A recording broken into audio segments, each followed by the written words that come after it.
বিবেকানন্দ কেন্দ্ৰ বিদ্যালয় নলবাৰীত বিনামূলীয়া স্বাস্থ্য পৰীক্ষা সেৱা কেন্দ্ৰ উদ্ঘাটন।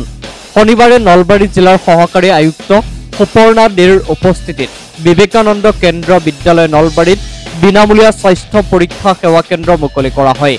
এই অনুষ্ঠানত নলবাৰী জিলাৰ যুটীয়া স্বাস্থ্য সেৱা সঞ্চালক ডক্টৰ কৈলাশ ডেকা উপস্থিত থকাৰ লগতে বিবেকানন্দ কেন্দ্ৰৰ শিক্ষা প্ৰসাৰ বিভাগৰ 3 গৰাকী বিষয়া ক্ৰমে সচিব ডক্টৰ শোভাৰাণী শৰ্মা, যুটীয়া সচিব হৰেৱতী দেৱী আৰু প্ৰশাসনীয় সমন্বয়ক শুভন সেট উপস্থিত থাকে। অনুষ্ঠানটিত বিদ্যালয়ৰ অভিভাৱক, চিকিৎসক, বিদ্যালয় পৰিচালনা সমিতিৰ সদস্যবৃন্দ আৰু শুভাকাংক্ষী সকলো উপস্থিত থাকি অনুষ্ঠানটিৰ সফল ৰূপায়ণত সহায় কৰে।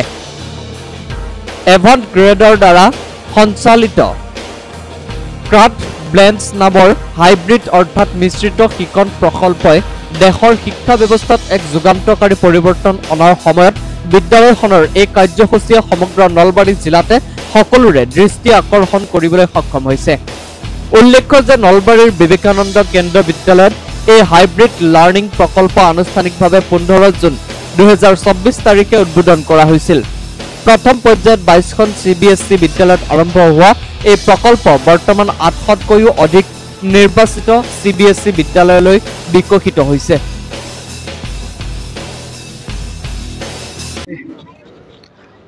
আজি আসলতে আমাৰ কাৰণে এটা খুব গুৰুত্বপূৰ্ণ দিন। বিবেকানন্দ কেন্দ্ৰ বিদ্যালয় নলবাৰীয়ে যোৱা বছৰ মানে 2024 চনৰ 15 জুন তাৰিখে টেক এভানগাৰ্ড বুলি যিটো কোম্পানী তেওঁলোকৰ পৰিচালনাত, তেওঁলোকৰ সঞ্চালনত কাৰ্ট ব্লান্স বুলি এটা hybrid learning project, hybrid learning প্ৰকল্প আমাৰ মুকলি কৰা হৈছিলে। আজি যিটো প্ৰফাইল এক্সেছ হেল্থ এটিএম বুলি যিটো সঁজুলি আমি আজি মুকলি কৰিছোঁ, এই সঁজুলিটো নলবাৰী জিলাৰ আয়ুক্ত, জিলা আয়ুক্তই আজি উদ্ঘাটন কৰাৰ কথা আছিলে, কিন্তু বিশেষ অসুবিধাৰ কাৰণে তেখেত আহিব পৰা নাই। কিন্তু আজি উপস্থিত আছিলে সহকাৰী আয়ুক্ত সুপৰ্ণা দে ডাঙৰীয়ানী। তেখেতে এই যিটো আমাৰ হেল্থ কিয়স্ক আৰু যিটো আমাৰ বিনামূলীয়া স্বাস্থ্য পৰীক্ষা সেৱা কেন্দ্ৰ, সেইটো আজি মুকলি কৰিছে আমাৰ বিদ্যালয়ত। তেখেতৰ লগতে আমাৰ উপস্থিত আছিলে নলবাৰী জিলাৰ স্বাস্থ্য সেৱাৰ যুটীয়া সঞ্চালক ডক্টৰ কৈলাশ ডেকা। তেখেতসকলৰ লগতে আমাৰ বিবেকানন্দ কেন্দ্ৰ বিদ্যালয় নলবাৰীৰ বিদ্যালয় পৰিচালনা সমিতিৰ সদস্যবৃন্দ আৰু আমাৰ যিটো বিবেকানন্দ কেন্দ্ৰ শিক্ষা প্ৰসাৰ বিভাগ গুৱাহাটীৰ বিভিন্ন বিষয়ববীয়া ক্ৰমে সচিব ডক্টৰ শোভাৰাণী শৰ্মা ডাঙৰীয়ানী, যুটীয়া সচিব ৰেৱতী দেৱী আৰু প্ৰশাসনিক সমন্বয়ক শ্ৰীযুত শুভন সেট ডাঙৰীয়া। আমাৰ এই যিটো ব্যৱস্থা কাৰ্ট ব্লান্স যিটো শিক্ষা, তেওঁলোকৰ মূল যিটো বাণী সেইটো হৈছে এণ্ডলেছ এম্পাৱাৰমেণ্ট। এণ্ডলেছ এম্পাৱাৰমেণ্ট মানে হৈছে অপৰিসীম সবলীকৰণ।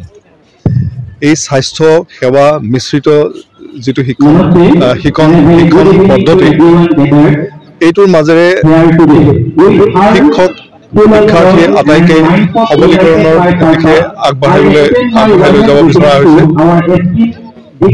গোটেই দেশতে প্ৰায় 800খন CBSE বিদ্যালয়ত এই কাৰ্ট ব্লান্স যিটো প্ৰকল্প সেইটো কাৰণে নিৰ্বাচন কৰা হৈছে আৰু প্ৰত্যেকখন জিলাতে এখনকৈ এনেকুৱা ধৰণৰ আদৰ্শ বিদ্যালয় স্থাপন কৰিবলৈ বিচৰা হৈছে।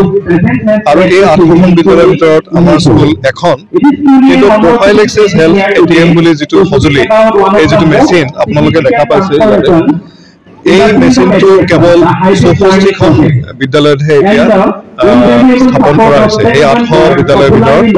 আৰু আমি এনেকুৱা এখন স্কুল, আমাৰ এই স্কুলত আমি এই পাইছোঁ। আৰু আজিৰ দিনটোতে আমি এইটো বিনামূলীয়া স্বাস্থ্য পৰীক্ষা সেৱা, সেইটো আমি নলবাৰী জিলাৰ আৰ্থিকভাৱে দুৰ্বল যিসকল লোক আছে তেওঁলোকৰ বাবেও আৰু সমূহ নাগৰিকৰ কাৰণে, সমূহ ৰাইজৰ কাৰণে আজি মুকলি কৰি দিছোঁ। ধন্যবাদ।